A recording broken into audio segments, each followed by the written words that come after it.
Bapa, Putra, dan Roh Kudus. Amin.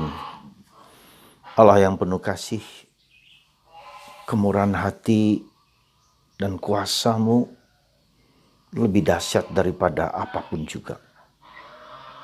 Dan itu ditunjukkan oleh Putra-Mu Yesus dengan mengusir kuasa kegelapan.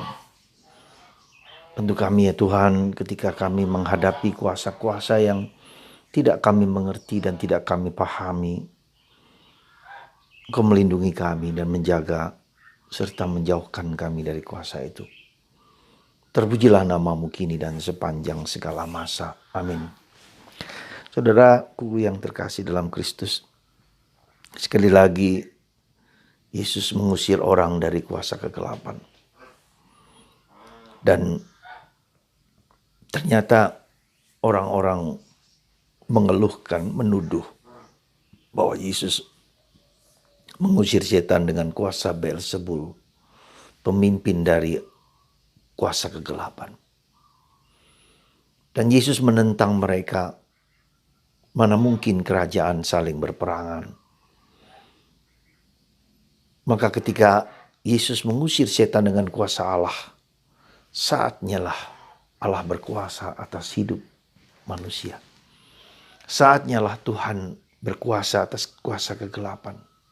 Saatnya lah Tuhan menghancurkan dan mengalahkan segala kuasa manapun, sebesar apapun, sekecil apapun, yang seringkali menghantam kita.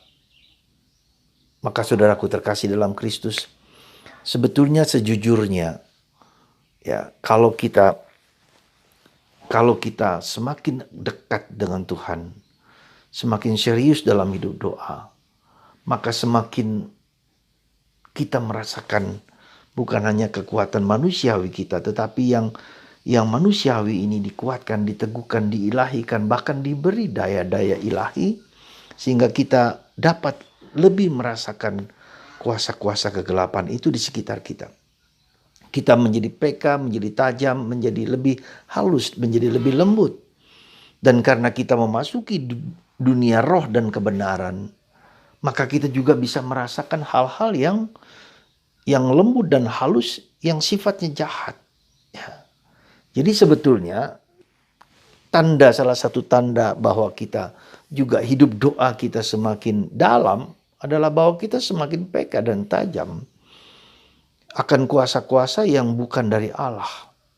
Kita merasa bahwa ada sesuatu, bukan hanya melihat, tidak harus melihat, tapi merasakan bahwa orang tersebut dikuasai oleh kegelapan, bahwa orang tersebut dipengaruhi oleh kuasa kegelapan. Ya. Jadi begitu lembut dan begitu halus. Dan itu bisa masuk juga dalam diri kita, dalam dipengaruhi, dalam mempengaruhi kita. Jadi bukan menguasai. Kalau kita dikuasai itu kita menjadi kerasukan, tapi dipengaruhi. Dipengaruhi itu bisa berarti orang menjadi keras kepala, orang tidak mau mendengarkan, orang yang tidak peduli dengan lingkungan, orang yang egoisme, ya, orang yang masuk di dalam menjadi adiktif, ya, menjadi posesif, ya, menjadi maunya sendiri, ya, menghancurkan orang lain, gak peduli apapun di sekitar dia, itu dipengaruhi oleh kuasa kegelapan. Dan itu masuk di dalam salah satu ketujuh dari dosa utama. Ya, orang menjadi sangat sombong, orang menjadi sangat iri, orang menjadi sangat cabul, orang menjadi sangat serakah, sangat kikir, ya, sangat malas, ya, dan sangat sombong. Ya. Jadi saudaraku terkasih, coba kita perhatikan. Jadi jangan hanya mengira bahwa orang itu dikuasai menjadi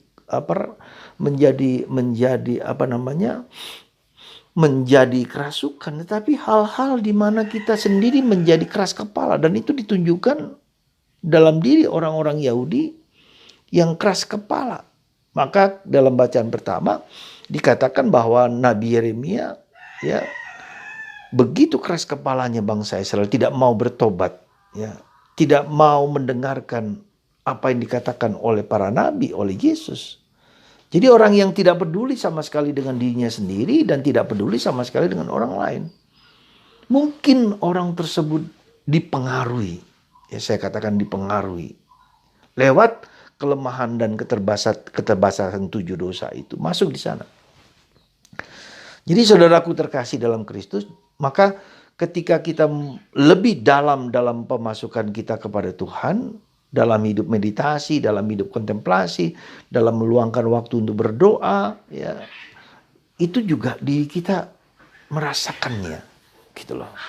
Dan bagaimana kalau kita bisa merasakan dan mengalami itu, maka kita, apa yang harus kita lakukan ketika kita bisa merasakan itu? Masuklah terus dalam doa keheningan, dalam doa seperti Santo Yosef. Jadi kita masuk ke dalam hidup yang lebih dalam.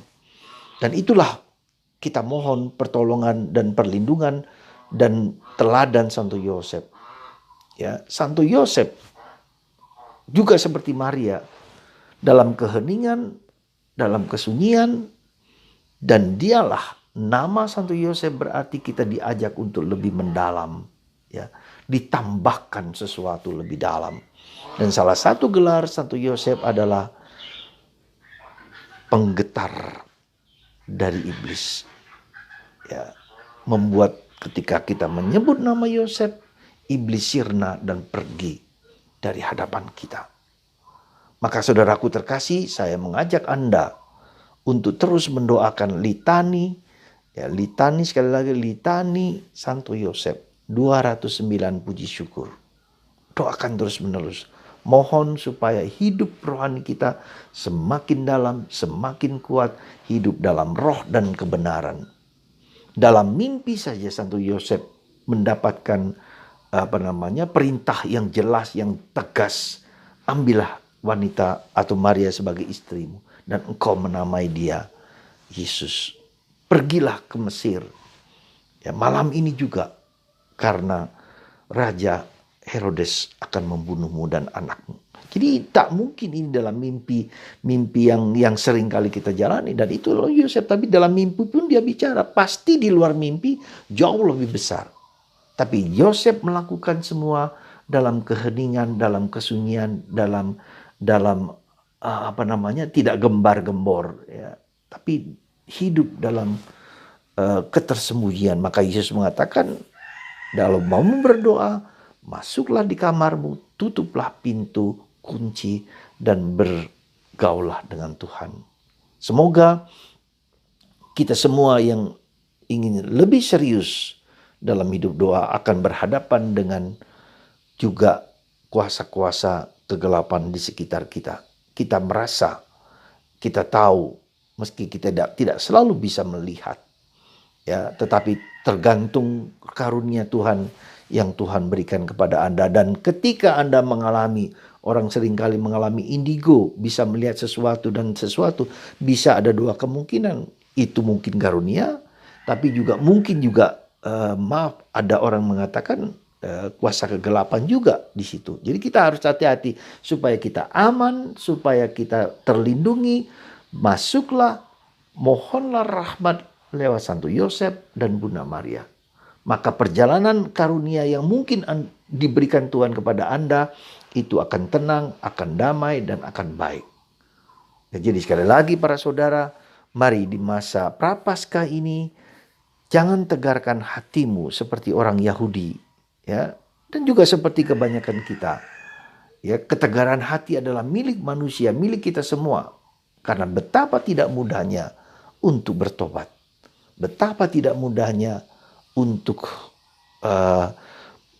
berubah. Betapa tidak mudahnya. Dan dibutuhkan rahmat. Dan kita belajar dari Santo Yosef dan Bunda Maria. Tuhan memberkati Anda semua. Semoga Roh Kudus, Roh Allah dan kebenaran merasuk dalam diri kita. Karena iblis selalu menjadi asal muasal dan pencipta kebohongan, bukan kebenaran. Kebenaran hanya dalam Tuhan, Bunda Maria, Santo Yosef, dan Yesus. Kebohongan adalah dari iblis. Dan itu diciptakan di dunia sekarang ini.